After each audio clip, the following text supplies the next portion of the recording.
நாம அவனை தான் பார்க்க வரும்ட்டு தெரிஞ்சும் கூட நம்மள கொஞ்சம் கூட மதிக்கவே மாட்டேன்றானே. யாருன்னே தெரியாதவெல்லாம் சாப்பிடவான்னு கூப்பிடுறான். ஆனா அவனோ கண்டுக்காம அவன் பாட்டுன்னு உள்ள போறான். என்னோட மனசே இனிமே அவனை பார்க்கணும்னு சொல்லி துடிக்காதன்ட்டு வீட்டுக்கு வந்தா ஸ்டேஜ்ல பாட்டு பாடி இருந்தவன் இவங்களை காணான்ட்டு கீழே வந்து தேடி ஃபேன்ஸுங்க கிட்ட மாட்டி காலை உடைச்சு ஹாஸ்பிட்டல் அட்மிட் ஆயிருக்கான். அங்க அவனோட ஃப்ரெண்ட்ஸுங்க கிட்ட என்னோட ஆளு என் பெர்ஃபார்மன்ஸ் முதல் லைவா பாத்துருக்காடா. நைட்லாம் அவளுக்கு தூக்கமே வந்திருக்காது தெரியுமா. நான் தான் அவ கனவுலயும் போய் பாட்டு பாடிட்டு இருந்திருப்பேன்றான். அதுக்கு அவனோட ஃப்ரெண்ட்ஸுங்கெல்லாம் மச்சான் நீ பாட்டு பாடு இருக்கும்போது பாதிலேயே அவ காணாம போயிட்டான்றத மறந்துடாதடான்னு சொல்ற சமயத்துல ஏன் ஆள நீங்க என்னடா அவ இவன் பேசுனீங்க பல்ல கழட்டுவேன்னு சொல்ற சமயத்துல இவங்க உள்ள வராங்க. ஒண்ணுமே தெரியாத பாப்பா மாதிரி மூஞ்ச பாவமா வச்சுட்டு இவனை வந்து பாக்குறாங்க. இவனும் செம்ம காண்டா எங்கடி போன நீ பாதிலே காணாம போயிட்ட. நான் உன்னை எவ்வளவு நேரம் தேடினேன் தெரியுமா. உன்னை தேடி தேடி கீழே வந்து காலை வச்சு நீ இப்ப இங்க உட்காந்துக்கிறேன். திட்டாதடா நீ ஸ்டேஜ்ல பெர்ஃபார்ம் பண்ணிட்டு இருக்கத நான் வீடியோ எடுக்கும் போது ஒரு பொண்ணு போனை திருடிட்டு ஓடிட்டா. நம்பலனா இங்க பாரு நான் உன்னை எடுத்த வீடியோ. அப்புறம் நான் பின்னாடியே போய் போனை பிடிங்கிட்டு இங்க வந்து பார்த்தா ப்ரோக்ராம்லாம் முடிஞ்சு எல்லாம் வீட்டுக்கு போயிட்டு இருக்கீங்க. நானே வீட்டுக்கு லேட்டா தான் போனேன் தெரியுமா. என் அம்மா கிட்ட எல்லாம் நான் போனை தொலைச்சிட்டு சொல்றாதரா. அதுக்கப்புறம் என்ன அவங்க வெளியவே விட மாட்டாங்கன்ட்டு நைஸா அவனை ஐஸ் வைக்கிற மாதிரி பேசுறாங்க. அந்த நேரம் பார்த்தா அவங்களோட அம்மா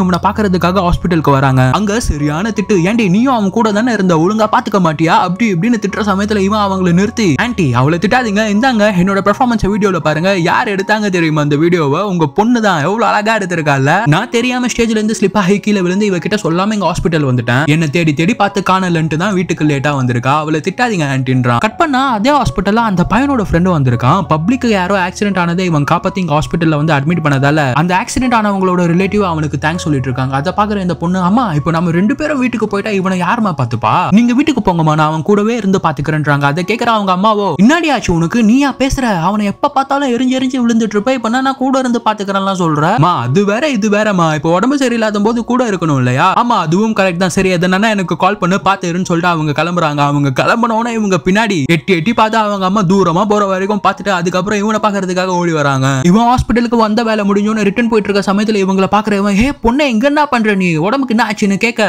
எனக்கு எதுவும் இல்ல தெரிஞ்சவங்களுக்கு உடம்பு சரியில்லை அவங்களை பார்க்க வரும்போது உங்களை பார்த்தேன் சரி அதான் பேசிட்டு போலாம்ட்டு வந்துன்றாங்க. அப்படியா நல்ல பழக்கம். தெரிஞ்சவங்களை பார்த்தா அலறி ஓடுற கூட்டத்துல நீ பார்த்து பேசணும்னு வந்துருக்க. சரி வா கீழே போய் ஏதாவது சாப்பிட்டே பேசலாம்ட்டு ஒரு ரோட்டு கடையில ஸ்நாக்ஸ் வாங்கி உட்காந்து சொல்லு பொண்ணே என்ன பேசணும்னு கேட்டா அவங்க தயங்கி அது வந்துன்றாங்க. என்ன என்னோட ஃப்ரெண்டை பத்தி தெரிஞ்சுக்கணுமா நீ அவனை லவ் பண்றியா என்னான்ட்டு பட்டுன்னு கேட்டுறான். அதை கேட்கிற இந்த பொண்ணு அண்ணா நான் எப்படி கேக்குறீங்க அவரை பார்த்தா எனக்கு ரொம்ப பிடிச்சிருக்கு அதான் ஃப்ரெண்டா பழகலாம்னு ட்ரை பண்றேன். ஆனா அவர் பேச்சு கூட கொடுக்க மாட்டேன்றாரு. பத்தா குறைக்க அவருக்கு ஏற்கனவே ஆள் இருக்குன்னு நினைக்கிறேன். நான் ஒரு நாள் சலூன்ல இருக்கும்போது அவரை சாப்பிடலாம் ஒரு பொண்ணு வந்து கூட்டிட்டு போனா யாருனா அவ அப்படின்னு கேட்க ஹோ நீ அந்த பொம்பளை பத்தி கேக்குறியா அவ அந்த இடத்தோட ஹவுஸ் ஓனருமா. அவளுக்கு பெருசா சொந்தம்னு சொல்லிக்க யாரும் இல்லமா. அதனால எப்ப பார்த்தாலும் அவன் கூட தான் சுத்திட்டு இருப்பா. ஆனா அவன் கண்டுக்கவே மாட்டான். ஏதோ வாடகை கம்மியா குத்ததால இவன் அவளை ஹர்ட் பண்ணாம கூட இருப்பான். மத்தபடி ஒன்னும் இல்லமா. சரி நீ அவனை பார்க்கணுமா அவனை பார்க்கணும்னா ஊருக்கு வெளியே இருக்கிற பூந்தோட்டத்துக்கு போ. அவன் மனுஷங்களோட டைம் ஸ்பெண்ட் பண்றதை விட பூக்களோட தான் அதிக நேரம் ஸ்பெண்ட் பண்ணுவான்றான்.